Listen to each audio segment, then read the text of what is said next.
possible, il a dû choisir. Et il est devenu luxembourgeois, donc il n'est plus français aujourd'hui.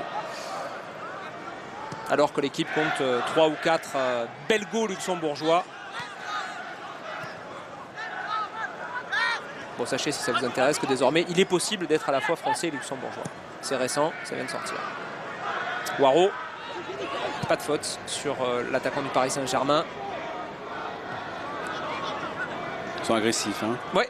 Ils lâchent rien pour l'instant. De toute façon, on n'attend rien d'eux, j'allais dire. Hein. Non, bien sûr que donc, non. Du coup, ils défendent. Ils essayent de poser des problèmes et ils y parviennent depuis le début de ce match. C'est incontestable. Non, mais pour reprendre les propos du sélectionneur, c'est vrai que à chaque fois que les Français ont eu affaire à un adversaire recroquevillé en défense avec beaucoup d'agressivité, on a eu toutes les peines du monde à faire un bon match, pour ne pas dire à marquer un but. Alors c'est peut-être la consigne que leur a donné le sélectionneur ce soir, c'est de les frustrer au maximum pour espérer sortir avec un petit point. Ça serait un exploit retentissant. Ouais, le bon appel d'Anthony Réveillard qui a pu rentrer dans la surface de réparation, le centre en retrait. Et ils étaient deux.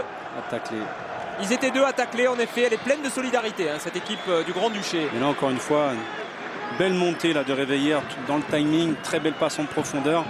Je pensais, il a voulu la centrer en première intention. Chose qu'il n'avait pas faite contre la Roumanie par 2 fois. Alors que là, un petit crochet, à mon avis, s'imposait pour les mettre tous les deux dans le vent. Ah, il a joué en première intention, en quelque sorte. Mais c'est bien joué. Hein. Pour Cuf. Ouais, la bonne passe. Appuyée pour Malouda. Ça fait la 4e fois déjà que Malouda porte le ballon à chaque fois. Il oublie constamment ses partenaires.